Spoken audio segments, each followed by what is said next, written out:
Hi friends, मैं हृदय स्वागत करता हूं आपका अपने यूट्यूब चैनल हृदयानंद भारद्वाज पर। आज दोस्तों इलेक्ट्रीशियन ट्रेड थ्योरी का जो हम सीरीज चला रहे हैं सुपर 25 सीरीज, आज उसका 5वां दिन है। तो आप किसी भी प्रकार का प्रतियोगिता परीक्षा का तैयारी कर रहे हैं तो यह वीडियो आपके लिए बेहद ही हेल्पफुल रहेगी। तो आइए बिना देर के वीडियो को शुरू कर ही लेते हैं। और चैनल पर पहली बार विजिट कर रहे होंगे तो प्लीज़ चैनल को सब्सक्राइब करके हमसे जुड़ सकते हैं, क्योंकि हमारे चैनल पर इसी प्रकार का नॉलेजफुल वीडियो का अपडेट आपके लिए दी जाती है। तो आइए फाइनली देख ही लेते हैं। तो आज का जो मॉडल पेपर नंबर 3 है, ठीक है। और इससे पहले हम 2 मॉडल का 4 वीडियो दे चुके हैं। अगर आप उसे नहीं देखे होंगे तो इसी वीडियो का डिस्क्रिप्शन बॉक्स में लिंक दिया हुआ है, आप उसे भी देख लीजिएगा। आप किसी भी प्रकार की प्रतियोगिता का परीक्षा तैयारी कर रहे हैं, अगर आपका ट्रेड इलेक्ट्रीशियन है तो ज़रूर वीडियो को देखिए। अगर वीडियो देखने के बाद अगर लगेगा कि हाँ, इस चैनल के माध्यम से हमको कुछ सीखने को ज़रूर मिल रहा है, तो ही लाइक और शेयर करने का काम कीजिएगा, ठीक है। तो आइए अब देख लेते हैं और शानदार तरीका से रिवीजन करते हुए हम सभी क्वेश्चन आंसर को सॉल्व करेंगे, ठीक है। तो आइए देख लेते हैं क्वेश्चन नंबर 1 में क्या पूछा गया है। एम्पियर सेकेंड इनमें से किसका मात्रक होता है। तो इसके भी 4 ऑप्शन दिए हुए हैं। पहला ऑप्शन है शक्ति का, दूसरा ऑप्शन है चालकता का, तीसरा ऑप्शन है ऊर्जा का और चौथा ऑप्शन है आवेश का। तो ये 4 ऑप्शन में से जब राइट ऑप्शन चूज कीजिएगा तो पहला का जो राइट आंसर है डी के साथ चला जाएगा। यहाँ पर राइट आंसर डी को चूज करेंगे। अब कैसे आया, थोड़ा सा इसको हम शॉर्ट में आपको समझा देते हैं। Q बराबर एक फार्मूला होता है आई टी, ठीक है। तो यहाँ पर आई क्या होता है, धारा होता है, और टी जो होता है टाइम होता है। तो धारा और टाइम, तो धारा को हम किस में मापते हैं, एम्पियर में, और टाइम को सेकेंड में। तो एम्पियर सेकेंड किसका मात्रक हो गया, आवेश का। तो ये ध्यान में रखिएगा, फार्मूला से भी आप कई सारे डाउट को क्लियर कर पाएंगे, ठीक है। तो पहला का राइट ऑप्शन टी के साथ चूज किए। आइए नेक्स्ट देख लेते हैं क्वेश्चन नंबर 2, जो कि बेहद महत्वपूर्ण है। क्वेश्चन नंबर 2 में पूछा गया करंट को किस में हम मेजर करते हैं। तो इसके भी 4 ऑप्शन दिए हुए हैं। पहला ऑप्शन है वाट, दूसरा ऑप्शन है वोल्ट, तीसरा ऑप्शन है हेनरी और चौथा ऑप्शन है एम्पियर। तो ये 4 ऑप्शन में से जब राइट ऑप्शन चूज कीजिएगा तो दूसरा का राइट ऑप्शन जो है डी के साथ चला गया। अभी हम आपको ऊपर में बताएं कि धारा को जो मेजर करते हैं एम्पियर में करते हैं। आई से इसको डिनोट करते हैं धारा को, और इसको मेजर करते हैं एम्पियर में, इससे हम ए से डिनोट करते हैं। तो राइट ऑप्शन यहाँ पर दूसरा का डी के साथ चला गया। बाकी पावर को यानी कि शक्ति को हम वाट में, और इंडक्टेंस यानी कि प्रेरकत्व को हेनरी में, और विभवांतर को वोल्ट में मेजर करते हैं। तो ये भी सारे पॉइंट आपको ध्यान में रखने होंगे। दूसरा का राइट ऑप्शन डी के साथ चला गया। तो आइए नेक्स्ट देख लेते हैं क्वेश्चन नंबर 3, जो कि बेहद महत्वपूर्ण है। क्वेश्चन नंबर 3 में पूछा गया है किसी सर्किट के लिए जिसमें 36 ओम के प्रतिरोध का माध्यम से 2 एम्पियर धारा प्रवाहित हो रही है, तो उसका वोल्टेज सोर्स क्या होगा, ये आपसे पूछा गया। यानी कि कोई सर्किट है जिसका रेजिस्टेंस है वो 36 ओम है और उसमें 2 एम्पियर का धारा प्रवाहित हो रहा है, तो वोल्टेज सोर्स आपको बताना है। तो इसके 4 ऑप्शन दिए हुए हैं। तो ये पहला ऑप्शन है 1.8, दूसरा ऑप्शन है 18 वोल्ट, तीसरा ऑप्शन है 7.2 वोल्ट और चौथा ऑप्शन है 72 वोल्ट। तो हम इसको आसानी से सॉल्व कर पाएंगे, बेहद आसान क्वेश्चन है। यहाँ पर आपको R इक्वल टू कितना दिया हुआ है, 36 दिया हुआ है। धारा का मान I इक्वल टू 2 एम्पियर। तो V बराबर का होता है फार्मूला, V बराबर I इंटू R होता है, ठीक है। तो यहाँ पर V का मान कितना है, आ जाएगा 72 वोल्ट, ठीक है। 72 वोल्ट क्यों आएगा, 36 गुना 2 करेंगे तो 36 गुना के 72। तो ये वैल्यू रख करके आप आसानी से इसे पुट कर लीजिएगा। तीसरा का राइट ऑप्शन डी के साथ चूज किया, ठीक है।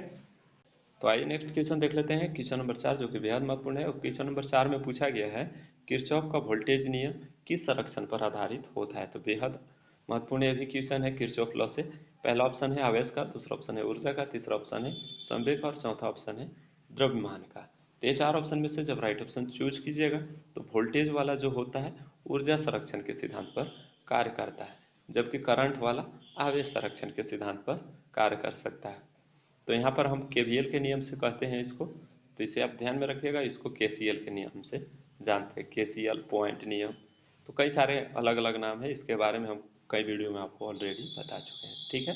तो चौथा का राइट ऑप्शन जो है हम वोल्टेज के लिए ऊर्जा का सिद्धांत यानी कि राइट ऑप्शन बी के साथ यूज किए, ठीक है। तो आइए नेक्स्ट देख लेते हैं क्वेश्चन नंबर 5, जो कि बेहद महत्वपूर्ण है। क्वेश्चन नंबर 5 में पूछा गया है किसी शुद्ध प्रेरण परिपथ में एक पूर्ण चक्र में कितनी पावर की आवश्यकता होती है। तो इसके भी 4 ऑप्शन दिए हुए हैं। पहला ऑप्शन है वी आई कॉस थीटा, दूसरा ऑप्शन है वी आई साइन थीटा, तीसरा ऑप्शन है शून्य और चौथा ऑप्शन है वी आई। ये 4 ऑप्शन में से जब राइट ऑप्शन चूज कीजिएगा तो 5वां का राइट ऑप्शन जो है सी के साथ चला जाएगा। इसे आप ध्यान में रखिएगा।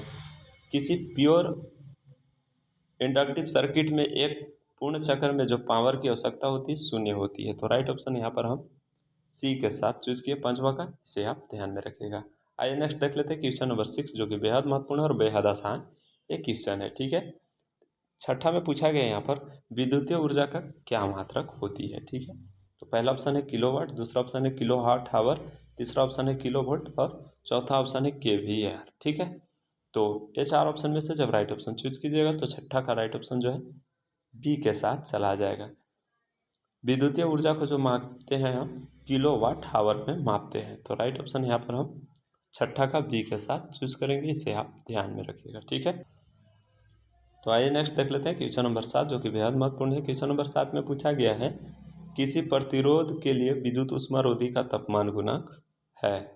पहला ऑप्शन है धनात्मक तथा तापमान से मुक्त, दूसरा ऑप्शन है ऋणात्मक तथा तापमान से मुक्त, तीसरा ऑप्शन है ऋणात्मक तथा तापमान पर आधारित, चौथा ऑप्शन है धनात्मक तथा तापमान पर आधारित। तो ये चार ऑप्शन में से जब राइट ऑप्शन चूज कीजिएगा तो सातवां का राइट ऑप्शन सी के साथ चला जाएगा। किसी प्रतिरोधक के लिए जो विद्युत ऊष्मारोधी का जो तापमान गुणांक होता है ऋणात्मक तथा तापमान पर आधारित होता है, जिसको हम एनटीसी टाइप के बोल सकते हैं। ठीक है, तो राइट ऑप्शन यहाँ पर हम सातवां का सी के साथ चूज किए। तो आइए नेक्स्ट देख लेते हैं क्वेश्चन नंबर 8, जो कि बेहद महत्वपूर्ण है। क्वेश्चन नंबर 8 में पूछा गया है एक 12 वोल्ट की बैटरी है, उसमें खुला परिपथ वोल्टेज क्या होगा। ठीक है, तो इसके भी चार ऑप्शन दिए हुए हैं। पहला ऑप्शन है 12 वोल्ट से कम होगा, दूसरा ऑप्शन है 12 वोल्ट से अधिक होगा, तीसरा ऑप्शन है 12 वोल्ट से कम होगा और चौथा ऑप्शन है इनमें से कोई नहीं। तो ये चार ऑप्शन में से जब राइट ऑप्शन चूज कीजिएगा तो आठवां का राइट ऑप्शन जो है ए के साथ चला जाएगा।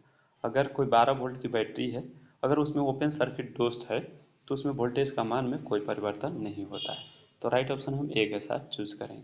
अगर ओपन सर्किट रहेगा, उसमें अगर प्रतिरोध का मान पूछेगा तो प्रतिरोध का मान जो है अनंत होता है ओपन सर्किट में। ठीक है, और अगर धारा का मान पूछेगा तो यहाँ पर शून्य होता है। तो ये सारे पॉइंट हैं जो आपको ध्यान रखने होंगे। ठीक है, हालांकि हम आठवां का राइट ऑप्शन ए के साथ चूज किए। आइए नेक्स्ट देख लेते हैं क्वेश्चन नंबर 9, जो कि बेहद महत्वपूर्ण है। 9 में पूछा गया है जब किसी इलेक्ट्रोलाइट में विद्युत धारा प्रवाहित किया जाता है तो उसमें कुछ रासायनिक क्रियाएं होती हैं, इस विधि को हम किस नाम से जानते हैं। तो आप सभी लोग इसके बारे में जानते होंगे, हालांकि इसके ऑप्शन को देख लेते हैं। पहला ऑप्शन है प्रकाश संश्लेषण, दूसरा ऑप्शन है विद्युतीय अपघटन, तीसरा ऑप्शन है विद्युतीय चुंबक और चौथा ऑप्शन है विद्युत रसायन। तो आप अगर फैराडे लॉ पढ़े होंगे तो विद्युतीय अपघटन का नियम, तो उसके नियम के अनुसार यह राइट ऑप्शन बी के साथ चला जाएगा, क्योंकि हम जानते हैं कि फैराडे का विद्युतीय अपघटन का नियम है। उस नियम के अनुसार जब किसी इलेक्ट्रोलाइट में विद्युत धारा प्रवाहित किया जाता है तो उसमें रासायनिक क्रिया होती है और इस क्रिया को हम विद्युत अपघटन के नाम से जानते हैं। ठीक है, तो राइट ऑप्शन यहाँ पर हम नवा का बी के साथ चूज किए। ठीक है, तो आइए नेक्स्ट क्वेश्चन देख लेते हैं अब 10, जो कि बेहद महत्वपूर्ण है। क्वेश्चन नंबर 10 में पूछा गया है चुंबकीय प्रवाह घनत्व को किस में मापा जाता है। ठीक है, तो इसके भी चार ऑप्शन दिए हुए हैं। पहला ऑप्शन है टेस्ला, दूसरा ऑप्शन है वेबर, तीसरा ऑप्शन है एम्पियर टर्न और चौथा ऑप्शन है वेबर प्रति मीटर। तो ये चार ऑप्शन में से जब राइट ऑप्शन चूज कीजिएगा तो 10वां का राइट ऑप्शन ए के साथ चला जाएगा। चुंबकीय प्रवाह घनत्व को हम टेस्ला में मापते हैं, जबकि फ्लक्स को वेबर में मापते हैं। एम्पियर टर्न जो होता है एमएमएफ की इकाई होती है और वेबर प्रति मीटर चुंबकीय फ्लक्स की इकाई होती है। तो इसे भी आप ध्यान में रखिएगा। बाकी ऑप्शन को बेहद महत्वपूर्ण है। 10वां का राइट ऑप्शन ए के साथ चूज किया। तो आइए नेक्स्ट देख लेते हैं क्वेश्चन नंबर 11, जो कि बेहद महत्वपूर्ण है। क्वेश्चन नंबर 11 में पूछा गया है किसी पदार्थ का प्रतिरोध किस पर निर्भर करता है। तो इसके भी चार ऑप्शन दिए हुए हैं। पहला ऑप्शन है लंबाई पर, दूसरा ऑप्शन है क्रॉस सेक्शनल एरिया पर, तीसरा ऑप्शन है पदार्थ पर और चौथा ऑप्शन है उपरोक्त सभी पर। तो ये चार ऑप्शन में से जब राइट ऑप्शन चूज कीजिएगा तो 11 का राइट ऑप्शन जो है डी के साथ चला जाएगा। किसी भी पदार्थ का प्रतिरोध जो निर्भर करता है ये सभी पर निर्भर करता है, तो इसे आप ध्यान में रखिएगा। 11 का राइट ऑप्शन हम डी के साथ चूज किए। तो आइए नेक्स्ट देख लेते हैं क्वेश्चन नंबर 12, जो कि बेहद महत्वपूर्ण है। क्वेश्चन नंबर 12 में पूछा गया है निम्नलिखित में से किस में उच्चतम चुंबकीय प्रागम्यता पाई जाती है, यानी कि किस में उच्च चुंबकीय गुण पाया जाता है, ये आपसे पूछा गया है। तो बेहद आसान क्वेश्चन है। पहला ऑप्शन है अनुचुंबकीय पदार्थ में, दूसरा ऑप्शन है प्रतिचुंबकीय पदार्थ में, तीसरा ऑप्शन है लोह चुंबकीय में और चौथा ऑप्शन है निर्वात में। तो ये चार ऑप्शन में से जब राइट ऑप्शन चूज कीजिएगा तो 12 का राइट ऑप्शन सी के साथ चला जाएगा, इसे आप ध्यान में रखिएगा। लोह चुंबकीय पदार्थ में चुंबकीय गुण सबसे ज़्यादा पाया जाता है, बाकी सबसे कम किस में पाया जाता है, अनुचुंबकीय में या प्रतिचुंबकीय में। अगर आप जानते होंगे तो इसी वीडियो को कमेंट करके बता सकते हैं कि सबसे कम किस में चुंबकीय गुण पाया जाता है। ठीक है, तो आइए नेक्स्ट देख लेते हैं क्वेश्चन नंबर 13, जो कि बेहद महत्वपूर्ण है। क्वेश्चन नंबर 13 में पूछा गया है पीक फैक्टर इनमें से किसका अनुपात होता है। ठीक है, तो इसके भी 4 ऑप्शन दिए हुए हैं। पहला ऑप्शन है आरएमएस मान के साथ पीक मान, दूसरा ऑप्शन है औसत मान के साथ पीक मान, तीसरा ऑप्शन है औसत मान के साथ आरएमएस मान और चौथा ऑप्शन है आरएमएस मान के साथ औसत मान। तो ये 4 ऑप्शन में से जब राइट ऑप्शन चूज कीजिएगा तो पीक फैक्टर जो होता है आरएमएस मान के साथ पीक मान होता है, तो इसे आप ध्यान में रखिएगा।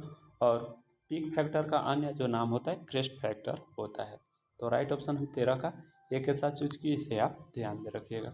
इसका वैल्यू √2 होता है, √2 का वैल्यू हम 1.414 लेते हैं, तो इसे भी आप ध्यान में रखिएगा। तो आइए नेक्स्ट देख लेते हैं क्वेश्चन नंबर 14 जो कि बेहद महत्वपूर्ण है। क्वेश्चन नंबर 14 में पूछा गया रिलक्टेंस का क्या मात्रक होता है। पहला ऑप्शन है टेस्ला, दूसरा ऑप्शन है एम्पियर टर्न प्रति वेबर, तीसरा ऑप्शन है एम्पियर टर्न प्रति मीटर और चौथा ऑप्शन है वेबर। तो ये 4 ऑप्शन में से जब राइट ऑप्शन चूज कीजिएगा तो रिलक्टेंस का जो मात्रक होता है एम्पियर टर्न प्रति वेबर होता है। तो राइट ऑप्शन यहाँ पर हम बी के साथ चूज किए। बाकी वेबर जो होता है फ्लक्स का टेस्ला के बारे में बता ही चुके हैं, तो ये सारे पॉइंट आपको ध्यान में रखने होंगे। ठीक है, तो आइए नेक्स्ट क्वेश्चन देख लेते हैं 15 जो कि बेहद महत्वपूर्ण है और इसका राइट आंसर किसके साथ जाएगा आपको कमेंट करके बताना है, क्योंकि हमारा एक क्वेश्चन आपके लिए रहता है। ठीक है, तो आइए देखते हैं क्या पूछा गया। थोड़ा सा हम क्वेश्चन को अच्छी तरीक़ा से समझा देते हैं आपको। 15 में पूछा गया है कि 5.5 माइक्रोवेबर फ्लक्स है और 6×10⁻³ metre square cross sectional area है, तो उसका फ्लक्स घनत्व क्या होगा ये आपसे पूछा गया है। तो बेहद महत्वपूर्ण क्वेश्चन है और बेहद आसान क्वेश्चन है। फ्लक्स घनत्व का फॉर्मूला पर इसे पुट करके और इसका राइट ऑप्शन किसके साथ जाएगा आप ज़रूर इसी वीडियो का कमेंट बॉक्स में बताइएगा। अगर आपका राइट आंसर आता है तो मैं रिप्लाई कर दूंगा। ठीक है, तो आइए नेक्स्ट देख लेते हैं क्वेश्चन नंबर 16 जो कि बेहद महत्वपूर्ण है। क्वेश्चन नंबर 16 में पूछा गया है एक हीटर है, उस पर जो है 230 वोल्ट और 10 किलोवाट एसी अंकित है, यानी ये कोई एसी हीटर है। ठीक है, उस पर 230 वोल्ट और 10 किलोवाट अंकित किया गया और जो 230 वोल्ट है उससे आप क्या समझते हैं आपसे पूछा गया, यानी कि 230 वोल्ट को हम किससे डिनोट करते हैं, इसको क्या बोला जाता है। तो पहला ऑप्शन है औसत वोल्टेज, दूसरा ऑप्शन है आरएमएस वोल्टेज, तीसरा ऑप्शन है पीक वोल्टेज, चौथा ऑप्शन है इनमें से कोई नहीं।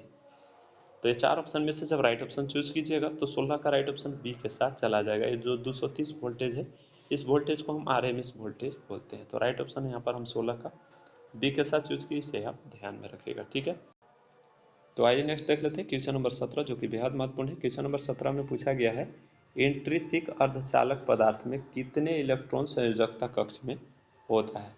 इंट्रिंसिक का मतलब होता है नैज या शुद्ध। ठीक है, तो आइए अब इसके ऑप्शन को देख लेते हैं। पहला ऑप्शन है 1, दूसरा ऑप्शन है 2, तीसरा ऑप्शन यहाँ की सी ऑप्शन होगा, यहाँ पर ऑप्शन करने में गलत हो गया है, तो सी ऑप्शन में है 4 और डी ऑप्शन में है 6। तो ये 4 ऑप्शन में से जब राइट ऑप्शन चूज कीजिएगा तो अर्धचालक के जो वैलेंसी कक्ष में इलेक्ट्रॉन की संख्या होता है वो 4 होता है। जैसे कि आपको हम एक एग्जांपल दे करके बताते हैं। यहाँ पर सिलिकॉन का 14 होता है, जर्मेनियम सिलिकॉन जो होते हैं सबसे अच्छा अर्धचालक माने जाते हैं, तो सिलिकॉन का जो होता है 14 होता है। उसका इलेक्ट्रॉनिक विन्यास कैसे लिखते हैं 2 8 4, तो यही तो आपका वैलेंसी इलेक्ट्रॉन कहलाता है। यहाँ पर के में 2 हो जाएगा, एल में यहाँ पर 8 हो जाएगा और यहाँ एम में कितना हो जाएगा, एम में 4 हो जाएगा। 8 2 10 और 10 4 14, तो ये 4 जो है वैलेंसी इलेक्ट्रॉन के नाम से जाना जाता है। ठीक है, तो 17 का राइट ऑप्शन हम सी के साथ चूज। तो आइए नेक्स्ट क्वेश्चन देख लेते हैं अब 18 जो कि बेहद महत्वपूर्ण है। क्वेश्चन नंबर 18 में पूछा गया है एक पीएन संयोजन धारा का प्रवाहित करता है जब क्या होता है। पहला ऑप्शन है पी प्रकार के पदार्थ एन प्रकार के पदार्थ से अधिक धनात्मक होता है, दूसरा ऑप्शन है एन प्रकार के पदार्थ पी प्रकार के पदार्थ से अधिक धनात्मक होता है, तीसरा ऑप्शन है एन प्रकार के और पी प्रकार के पदार्थों का बराबर विभव होता है और चौथा ऑप्शन है एन प्रकार और पी प्रकार दोनों पदार्थों में कोई विभव नहीं होता है। तो ये 4 ऑप्शन में से जब राइट ऑप्शन चूज कीजिएगा तो 18 का राइट ऑप्शन यहाँ पर हम ए के साथ चूज करेंगे। जब पी प्रकार के पदार्थ एन प्रकार के पदार्थ में अधिक धनात्मक होगा तब यह धारा का प्रवाहित करता है। तो 18 का राइट ऑप्शन हम ए के साथ चूज की, इसे आप ध्यान में रखिएगा। ठीक है, तो आइए नेक्स्ट क्वेश्चन देख लेते हैं 19 जो कि बेहद महत्वपूर्ण है। क्वेश्चन नंबर 19 जो है अर्थिंग से यहाँ पर क्वेश्चन पूछ दिया है आपसे। यहाँ पर पूछा गया है 19 में कि अर्थ तार या ग्राउंड तार होता है वो किससे बना होता है। तो इसके भी 4 ऑप्शन दिए हुए हैं। पहला ऑप्शन है कॉपर, दूसरा ऑप्शन है एल्यूमिनियम, तीसरा ऑप्शन है आयरन और चौथा ऑप्शन है उत्प्रेरित स्टील। तो ये 4 ऑप्शन में से जब राइट ऑप्शन चूज कीजिएगा तो 19 का राइट ऑप्शन ए के साथ चला जाएगा।